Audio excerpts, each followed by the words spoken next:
Most tax pros leave a message. It's Jane. I'm moving on to a TurboTax expert who beat your price. Adam Devine, tell him how I feel. Hey, tax pro, she's been thinking twice. Best believe TurboTax will beat your price.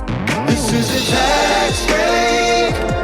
Switch to a TurboTax Live expert and we'll beat what you paid your pro last tax season. Make the switch at TurboTax.com/beatyourprice. TurboTax full service only. Sign up by 12/20/2024 and file by 4/1/2025. Full details at TurboTax.com/beatyourprice.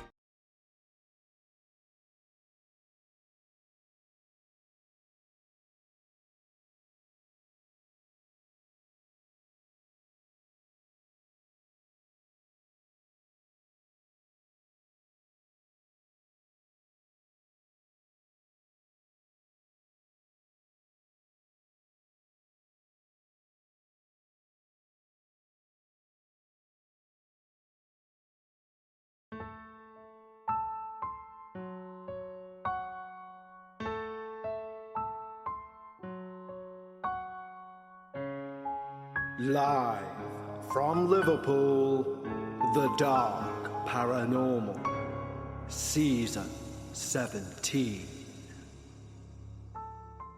Hello everyone, and welcome back to the Dark Paranormal Season 17, Episode 3.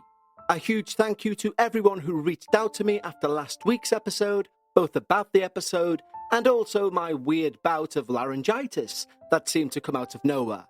If only my voice was AI, then that certainly would have helped our Patreons this weekend for Dark Bites. For any new listeners to the show, we normally have about 5 minutes at the beginning where I thank the Patreons, I update the listeners about any new news that may have taken place, and sometimes we give updates on previous episodes. However, if you're just here for the experience, I always suggest skipping ahead to around the 5th minute. In my accidental venture into reading some reviews recently, I did see one comment where they rated the show 1 star and said it's 29 minutes of adverts and plugging Patreon. Now, if somebody wants to put a review such as that, which is of course nonsensical and also insulting to everyone who's been brave enough to share their experience, then so be it. No one should worry about anything that they can't control, and I certainly can't control another human being. But I would ask you all politely, if you get the chance, to go and leave a nice review, be it on Apple Podcasts or Spotify or wherever you listen to the show, just to balance out these negative, wrong impressions of the show. For example, saying, my voice, the one I use every day, is AI, therefore 1 star, or the show is 29 minutes of adverts, therefore 1 star, and there seems to be a common sort of language used. It does have the feel, for whatever reason, of some sort of targeted attack, which is all well and good, do what you wish. But remember, this is my livelihood. And those sort of lies, as in I'm not AI, and the show isn't just full of ads for 29 minutes, it not only brings the rating down, it brings the reputation of your show down. Remember, this is just a platform for your experiences. So if you would be so kind as to go and maybe counterbalance these, well thought out, wonderfully worded pieces of constructive criticism, I'd be eternally grateful. But maybe 2 minutes plus is more than these people deserve, so let's move on to something more positive, our wonderful team over at Patreon. When you choose to join our Patreon, not only do you receive everything on this main feed, both early and ad-free, and that includes of course debuts, finales, and minisodes, which we'll be doubling up during October, but you can also gain access to our exclusive Patreon-only podcast, Dark Bites. It releases each and every Sunday of the year without fail, and has a back catalogue of, around 70 hours worth of Patreon-only material. But without doubt, the best thing about joining our Patreon is the safe space we've created over there with our like-minded paranormal community. And that community and myself would love to extend an exclusive invitation just for you.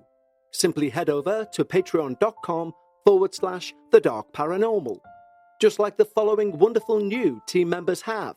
Cilicia Seal, Stephanie, Davia Alexis, Stephen Wheel, Connor Johnson, Anna Smythe, John Winkler, Casey Sims, Alex Talley, Lacina Hart, Hayley Osland, Julie Bernard, Camilla Felix, Stephanie Dagonet, Sarah Rizicki, Heather Walsh, Fernando Mayer, Austin, Chandra Phillips, Lauren Humphrey, Siobhan O'Malley, Paul Black, Shannon Manning, and Jay Sue Voka. Thank you so much for supporting the show, guys. It truly means the world to me, as you may have been able to tell from the beginning.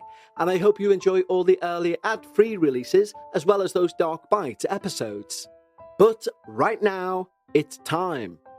Lower the lights, make yourself comfortable, and most importantly, leave your disbelief at the door, as we listen to Shadows Surround Me.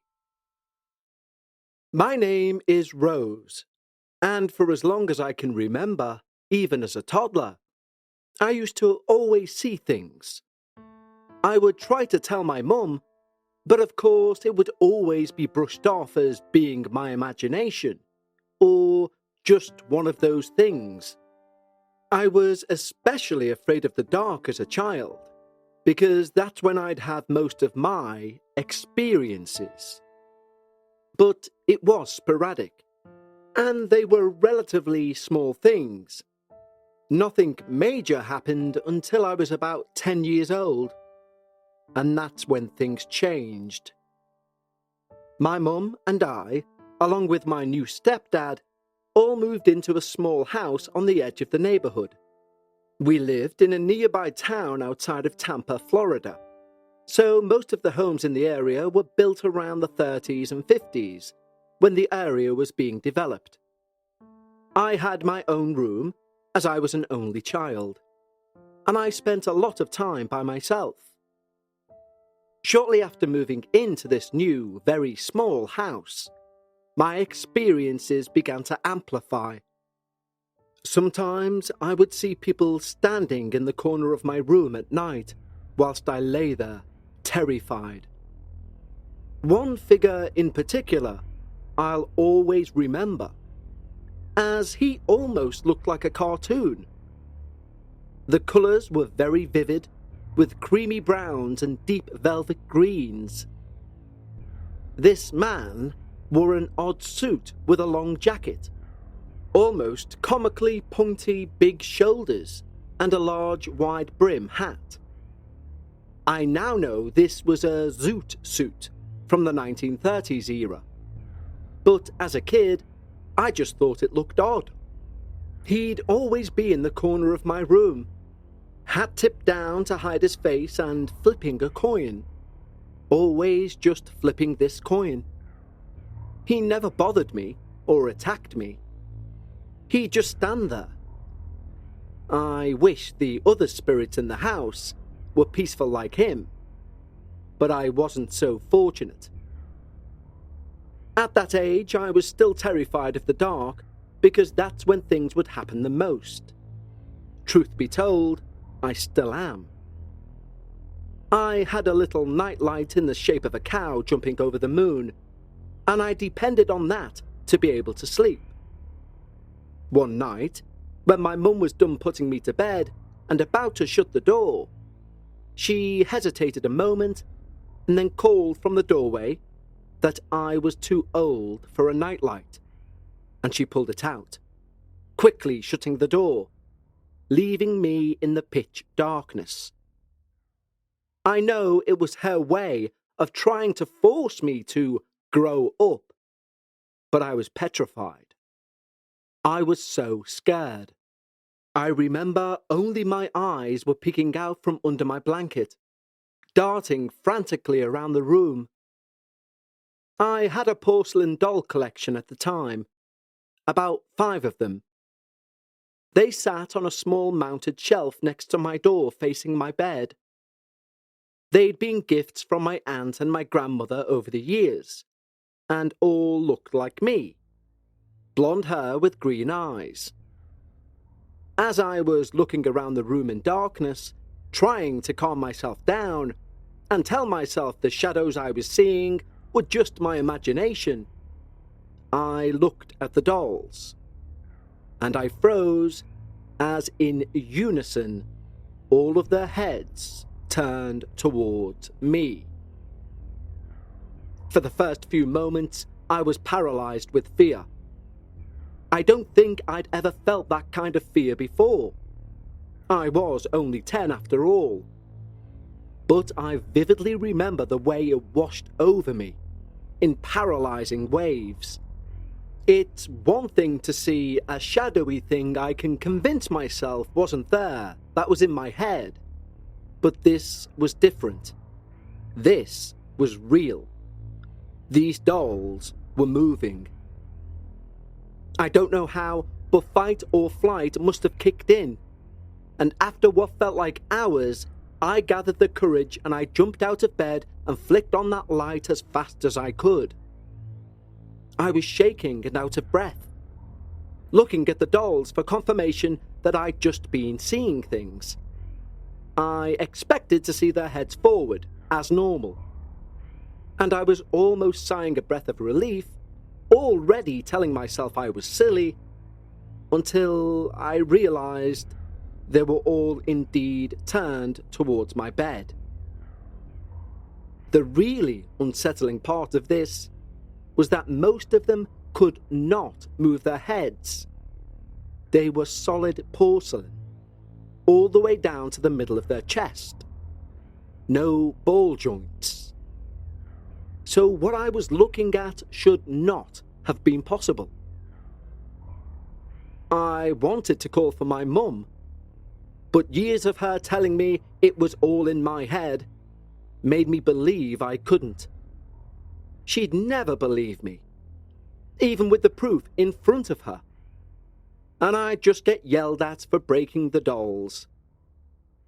I didn't have a happy home as a child, and sadly, it wasn't an environment of trust. So, instead, I took them all off the shelf, and I did the only thing my 10-year-old self could think of, which was to put them away. I kissed them each on the forehead and apologized for putting them away, and I hid them in the back of the closet, in a storage bin, and shut the closet doors. They were the kind of doors that were on a track, so slid open and closed. I don't remember when or how I fell asleep that night, but I must have eventually dozed off. The next morning, when I woke up, the closet doors were somehow broken off the tracks and were now impossible to close. My mum, of course, blamed me, and I got into trouble for breaking them. I didn't even bother trying to explain that it wasn't me, that it was the dolls. It sounded weird even to me, and I'd lived it. A few months later, and the environment in the room had taken a turn for the worse. As I mentioned, I was a pretty solitary kid. I spent most of my time indoors, in my room, spending time alone. For me, my room has always been my sanctuary. After the doll incident, my room changed from a welcoming, safe space to a very uncomfortable place to be. I never felt alone in that room anymore. Shadows would dart back and forth in my vision at night, and sometimes I'd even feel hands or some kind of pressure on the edges of the bed around me. While my parents never sensed anything, my stepdad, having been a very strong skeptic, and my mum being very tight-lipped about anything paranormal, and she'd had experiences as a child herself, of floating above her body, often when she'd sleep. This was after she'd died on an operating table and had been resuscitated. Dead relatives would come to her the night they passed, but they're stories for another day, and stories I didn't hear myself until I was much, much older. To this day, no matter where I live, my closet doors will always break within the first week of me living there, to the point I can't close them, no matter what kind of doors they are. And this has been true since I was 10. I'm now 36. There's been no exceptions. Roommates have witnessed this, and I eventually started to plan for the extra cost apartments were going to charge me for the broken doors. I think it should also go without saying that I no longer care too much for porcelain dolls. In that same house, a few months after the start of everything, I was awoken one night by my bed violently shaking. I bolted upright, trying to orient myself with what was happening. My first thought was an earthquake, and I glanced worriedly to my left, where I had a collection of my late grandmother's glass perfume bottles. I knew if I saw them rattling, then it was the whole house. But they were still, silent. It was then I realized we're in Florida. And even though I was only 10, I knew enough to know we don't get earthquakes in Florida. So after a moment of realizing, yes, my bed was indeed violently shaking, I jumped off and turned around, staring at it. It only took a moment for my brain to kick in and scream, "Run!" which I did. I snatched my teddy bear off my bed, one of my items of comfort, and I left my room, shutting the door firmly behind me. I stood there in the small hallway, directly in front of my parents' door, and I froze. What was I supposed to do? My parents would be so angry if I woke them, and my stepdad had started to become very violent. I'd like to attribute that to the house and the atmosphere, but it's a personality he never grew out of, even after we moved, and he kept it until he passed away a few years ago. And I didn't want to risk making them both angry. So, instead, I did the only thing I could think of as a 10-year-old, and I plopped down on the cold concrete floor and slept in the hallway in front of their room. In the morning, when they opened the door, they were both furious with me. I think I scared them, to be honest. I suppose that's fair. To wake up and find your child on the ground in front of you would be alarming. But when I tried to explain why I was there, they wouldn't hear it. I was screamed at and punished, and it secured my knowledge that my parents were not a safe space, especially for anything paranormal. Today's episode is sponsored by Acorns. Acorns make it easy to start automatically saving and investing for you, for your kids, your retirement. You're probably thinking, I need surplus money to invest, but you don't need a lot of money nor expertise to invest with Acorns. In fact, you can get started with just your spare change. Acorns recommends an expert-built portfolio that fits you and your money goals, then automatically invests your money for you. And right now, Acorns is putting their money into your future. Open an Acorns Later IRA and get up to a 3% match on new contributions. That's extra money for your retirement. If you're anything like me, you always thought investing's what other people do. Other people who know what they're doing. Well, that's where Acorns come in. They do know what they're doing on your behalf. And they're also putting their money where their mouth is, because as mentioned earlier, open an Acorns Later IRA and you'll get up to a 3% match on new contributions. So head to acorns.com/Dark Paranormal or download the Acorns app to start saving and investing for your future today. Paid non-client testimonial. Compensation provides incentive to positively promote Acorns. Investing involves risk. Acorn Advisors, LLC, an SEC registered investment advisor. View important disclosures at acorn.com/Dark Paranormal.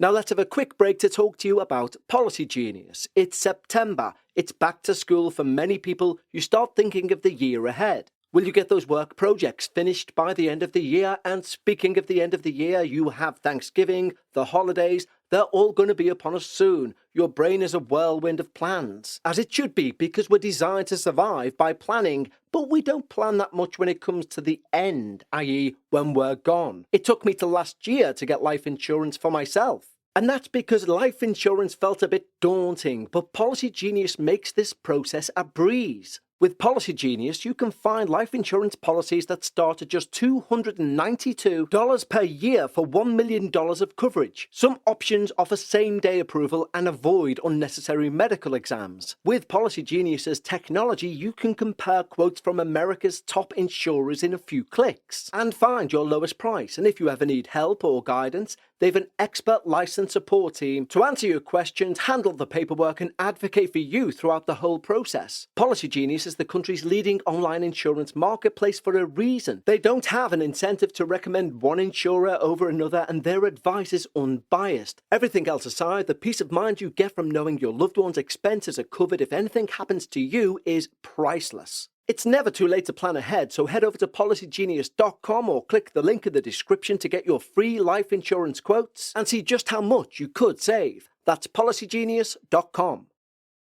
Today's show is brought to you by Grundy's MD MCT Wellness. And what MCTs, I hear you say? Well, an MCT is a special kind of compound that instead of turning into fat when you consume it, it turns into ketones, which is a chemical that breaks down excess fat in your body. And if people are dieting now more than ever before, then why are nearly 1 in 3 American adults overweight? Well, Dr. Grundy, who's helped thousands lose weight and feel younger and healthier than ever, says most people are not getting enough fat-burning MCTs from their food. So, by getting more MCTs in your diet, you essentially flip a switch, one that puts your body in caloric bypass mode, which can flush out the excess fat and calories. And he's created an easy way for you to activate that caloric bypass at home. And it's called MCT Wellness.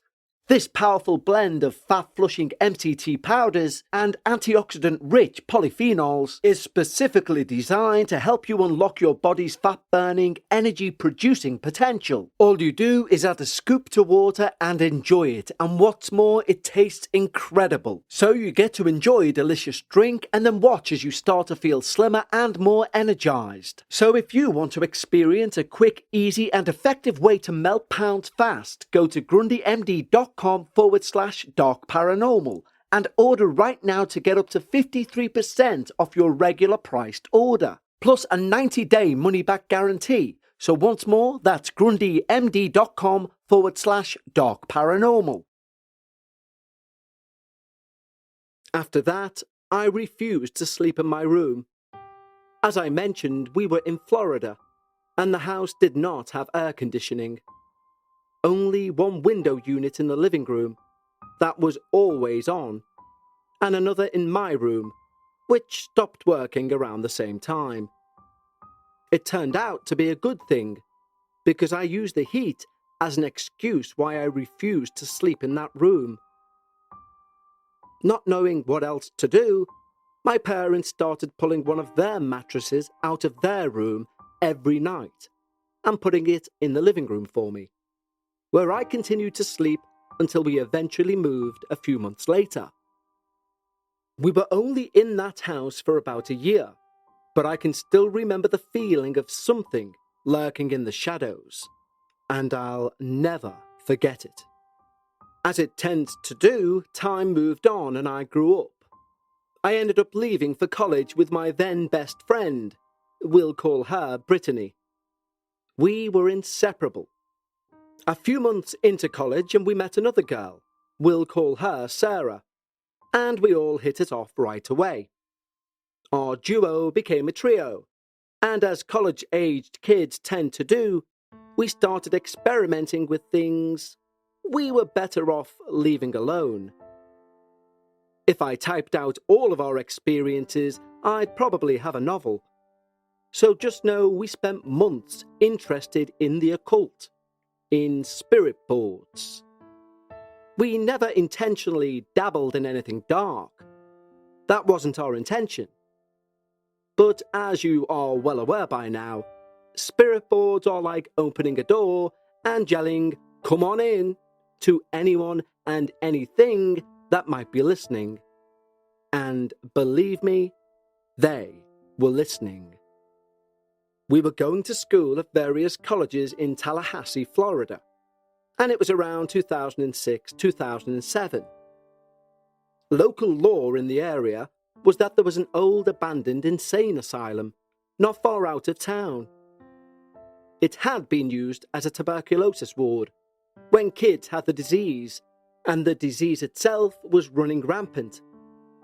And like most mental health centres of the past, its history was not a kind one. One day, the three of us had the genius plan of going out to see it one night. It had been condemned and was going to be torn down soon, or so the rumour had it. Google wasn't like it is today, so all we had was the rumour mill, gearing up for a serious night of ghost hunting and urban exploring, which was actually our first serious attempt outside the walls of our apartment. We set off an hour or so before dark. When we found the place, we were a bit disheartened to find it had already been torn down, and recently too. There was an empty clearing in the middle of the woods, not far from the main highway, with rubble all around its perimeter that had clearly once been the foundation. Bummed, but having found out, we decided to get out and look around anyway. The sun hadn't yet set, and we figured a look around couldn't hurt. So we split up, and we began wandering around the ruins. The legend about this place used to say that there was a shed, not far from the main building, that was very haunted. And we'd hoped maybe that hadn't been torn down. So, skirting the edges of the woods, I noticed a broken concrete path leading off into the woods. I called out to Brittany and Sarah, who excitedly came over. All of us were thinking the same thing, the shed. So, together, we followed the path that led us deeper into the woods. The path had places where it had broken off or been overgrown, but we followed the general direction and noticed things started to get a bit weird. We began to notice glass jars everywhere, some really old and some quite new. Some had weird coloured things in them, broken lids, water. We chalked it down to maybe people used to hang out there before it was torn down. This was a college town after all. But then we noticed the path stopped. Together, we all looked and saw, standing in the middle of the woods, a blue door. You might be thinking, oh, like the door was laying against a tree, and that's a fair assumption. But no, this was a bright blue door, still in its frame, stood on its own in the middle of the woods. When we crept closer, we could see a cinder block foundation in the shape of an inverted cross, and realised this must have been the shed. But why tear the place down and leave the door? It made no sense to us. But being 18, and there for the thrills, we all laughed and scouted the area. I'd like to tell you this next part wasn't me, that I was smarter than this, and that I was pressured into it. But unfortunately, I do have to claim the blame. I don't know why, but I suddenly thought, let's go through the door. I said it out loud, and while slightly apprehensive, Sarah and Brittany agreed. So, positioning ourselves in front of this random freestanding blue door in the middle of the woods, we opened it and one by one jumped through. We were all giggling and enjoying the fun of the moment, when suddenly the atmosphere changed. I couldn't tell you how exactly, but everything became more oppressive. And we all had this sudden feeling of just wrong. We were not alone anymore. Like it had been called. We started hearing someone walking in the woods behind us. It's important to note that the dirt road the asylum was on was also a small police station, a good way down the road. And we knew if we were caught snooping, it wouldn't be good. So instead of thinking ghost, we thought police. And we all ran. We headed in unison through the woods to the left, because we knew it led out onto the main highway. And we'd smartly parked just right off it, and not on the dirt road. See, we did have some common sense. As we ran through the woods, we all heard the unmistakable sound of someone following us. It wasn't until years later, when I thought about the story, that I realised if it had have been the police, they would have said something. They would have identified themselves, maybe even told us to stop. But that didn't happen. We never heard a voice.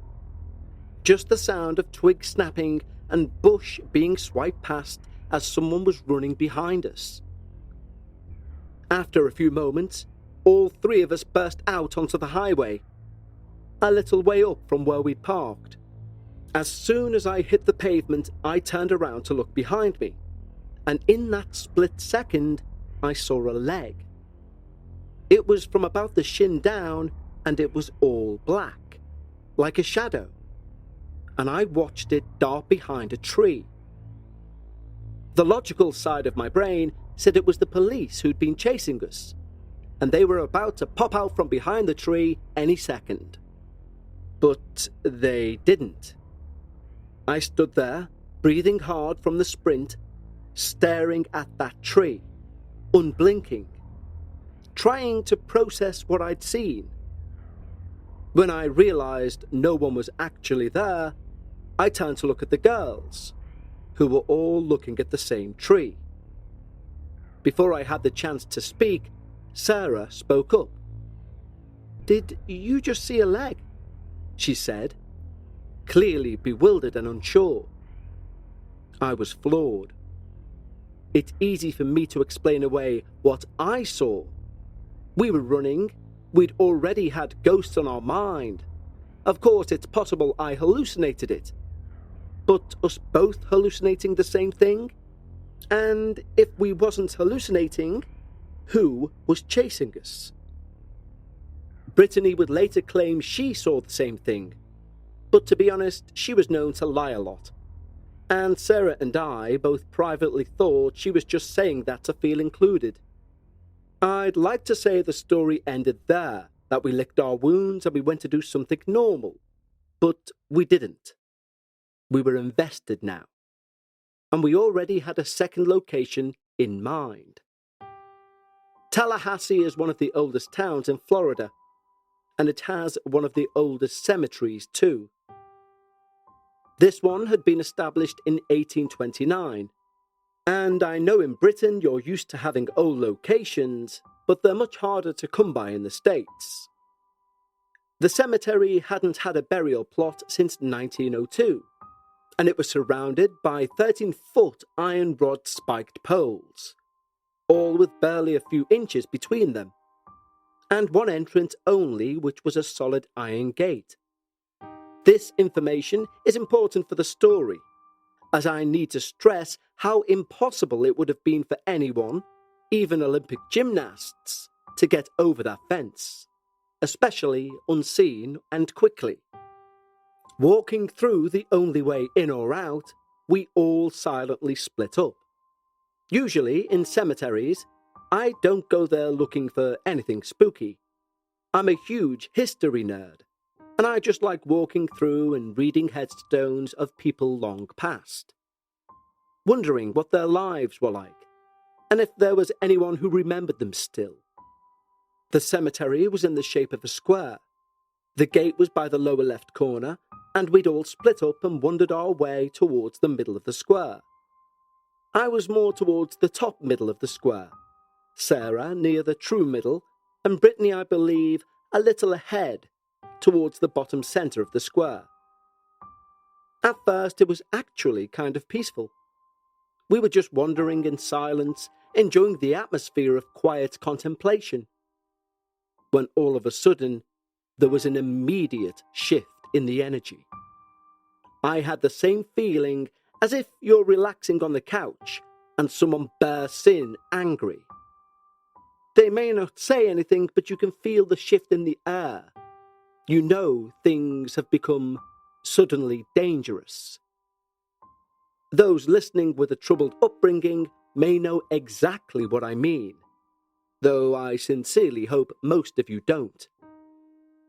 At the exact same time, all of us stopped in our tracks and looked at one another. It was a silent understanding, but we immediately knew we were no longer welcome, and we had to get out. We all walked towards one another quickly, meeting in the exact middle of the cemetery.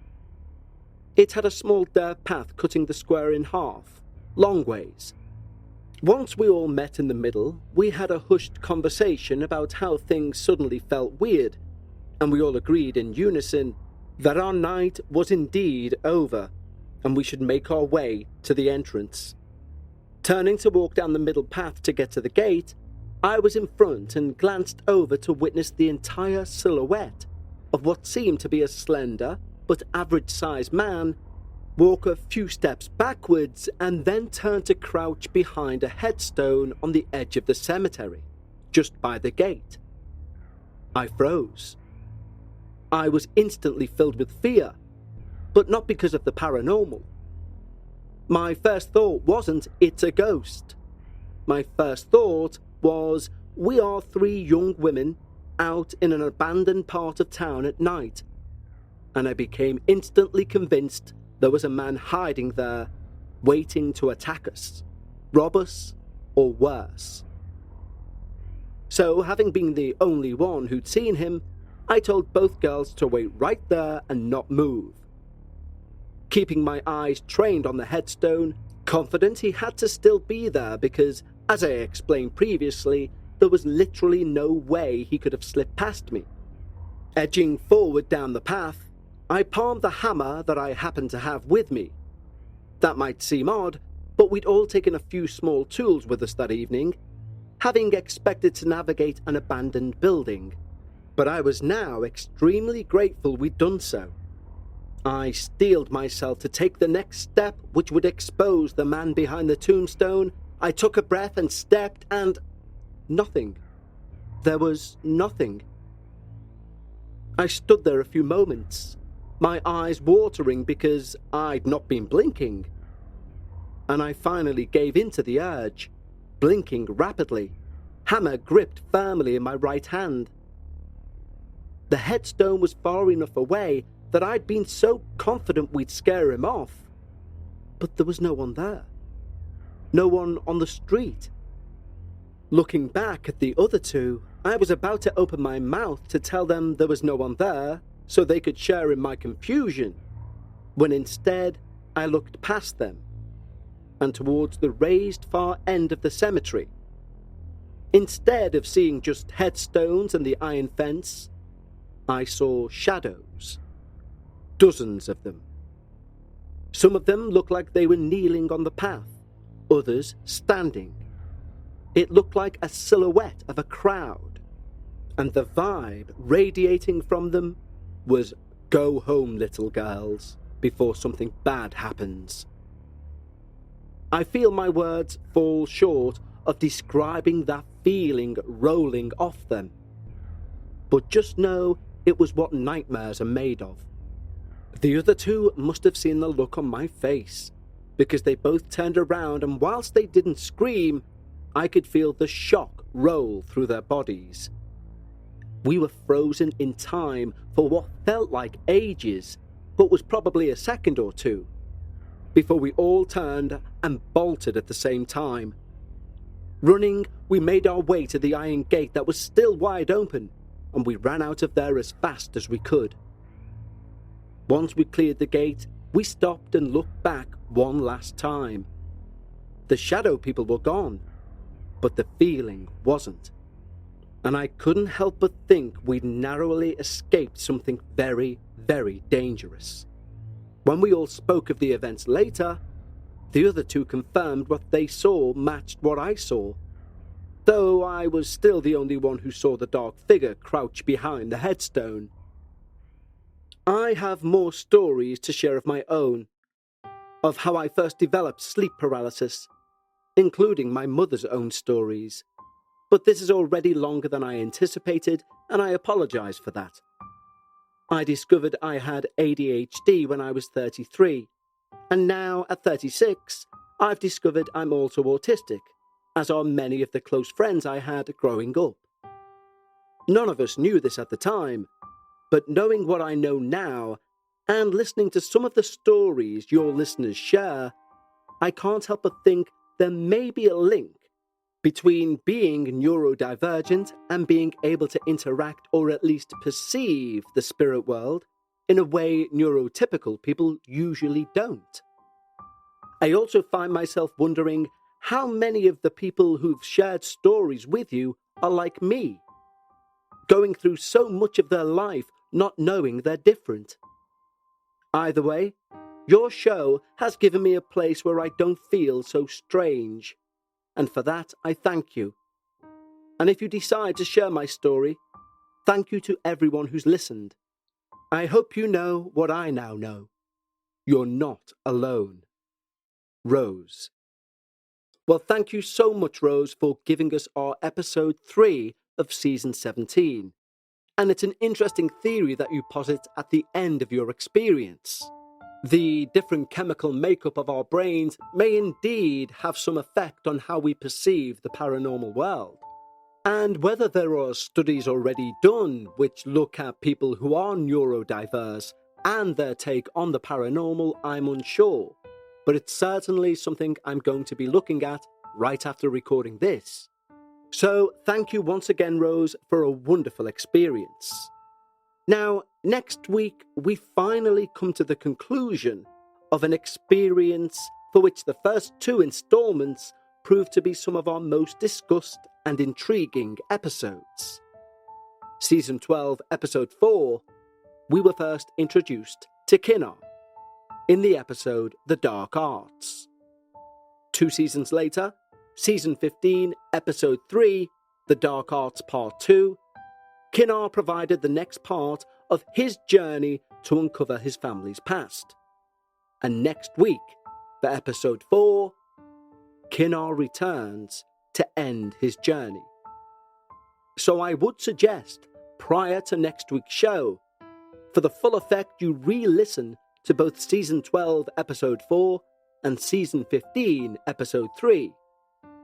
Because next week, we bring one of the most intriguing paranormal experiences that we've ever had on the show to an end, with the Dark Arts, The Last Rite.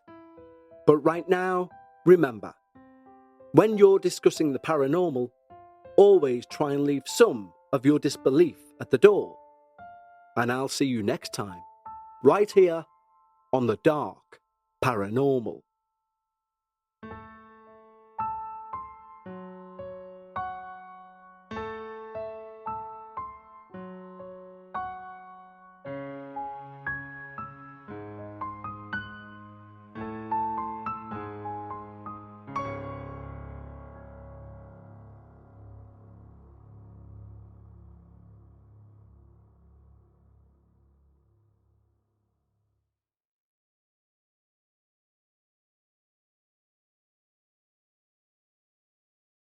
Most tax pros leave a message.